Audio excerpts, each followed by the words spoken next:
السلام علیکم ورحمۃ اللہ وبرکاتہ۔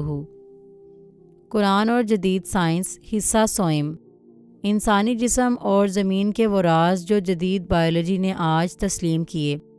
سامعین، پچھلی ویڈیوز میں ہم نے کائنات کی وسعتوں اور سمندر کے رازوں پر بات کی، لیکن آج کی ویڈیو مزید دلچسپ اور معلوماتی ہوگی، کیونکہ آج کی ویڈیو میں ہم اپنی ذات یعنی انسانی جسم اور زمین کی گہرائیوں میں چھپے ان معجزات کا ذکر کریں گے جن کا بیان قرآن نے 1400 سال پہلے ہی کر دیا تھا۔ یہ وہ حقائق ہیں جنہیں سمجھنے کے لیے آج کے سائنسدانوں کو انتہائی طاقتور مائکروسکوپ اور جدید ترین لیبارٹریز کی ضرورت پڑی۔ جدید ایمبریولوجی کے ماہرین جیسے ڈاکٹر کیتھ مور یہ دیکھ کر دنگ رہ گئے کہ قرآن نے ماں کے رحم میں بچے کی نشوونما کے مراحل کو کتنی درستگی سے بیان کیا ہے۔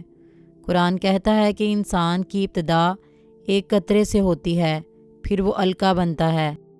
قرآن میں اس کا ذکر کچھ یوں ملتا ہے، قرآنی حوالہ: پھر ہم نے اس نطفے کو لوتھڑا بنایا، پھر اس لوتھڑے کو بوٹی بنا دیا، پھر اس بوٹی سے ہڈیاں بنائیں اور پھر ہڈیوں پر گوشت چڑھایا۔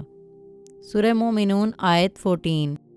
لیچ عربی لفظ علقہ کے 3 مطلب ہیں: جونک، لٹکی ہوئی چیز اور خون کا لوتھڑا۔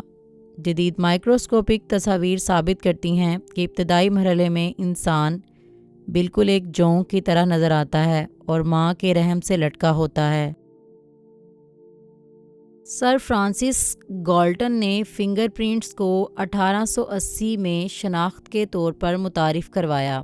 اس سے پہلے دنیا سمجھتی تھی کہ انسانی جسم کی ہڈیاں تو دوبارہ بن سکتی ہیں، لیکن پوروں کی باریک لکیروں کی کوئی خاص اہمیت نہیں۔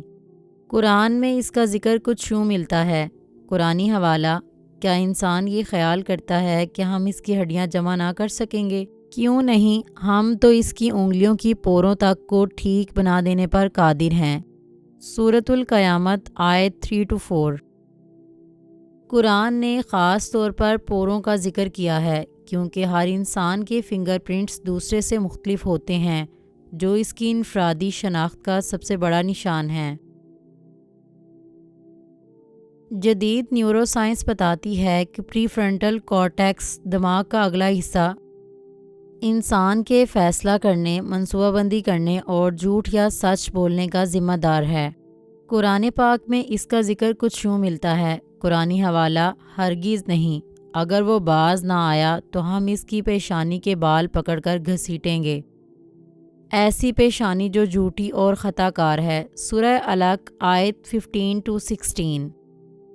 قرآن پاک نے پیشانی کو جھوٹا اور خطا کار کہا۔ آج کی جدید سائنس نے ثابت کیا ہے کہ جھوٹ بولنے کا حکم دماغ کے اسی فرنٹل حصے سے صادر ہوتا ہے۔ سامعین، یہ ایک اٹل حقیقت ہے۔ تمام حقائق اس بات کی گواہی دیتے ہیں کہ قرآن کسی انسانی سوچ کا نتیجہ نہیں ہو سکتا، بلکہ یہ اس خالق کا کلام ہے جس نے ہمیں پیدا کیا۔ جیسا کہ قرآن میں فرمایا گیا ہے، ان قریب ہم انہیں اپنی نشانیاں کائنات میں اور ان کی اپنی ذات میں دکھائیں گے تاکہ ان پر حق واضح ہو جائے۔ سامعین، اگر آپ کو یہ دلچسپ معلومات اچھی لگی ہوں تو انہیں دوسروں تک لازمی شیئر کیجیے۔ ہمارے چینل کو سبسکرائب کیجیے اور بیل آئیکن کے بٹن کو پریس کیجیے تاکہ مزید انفارمیشنل ویڈیوز آپ تک بآسانی پہنچ سکیں۔ جزاک اللہ خیر۔ خدا حافظ۔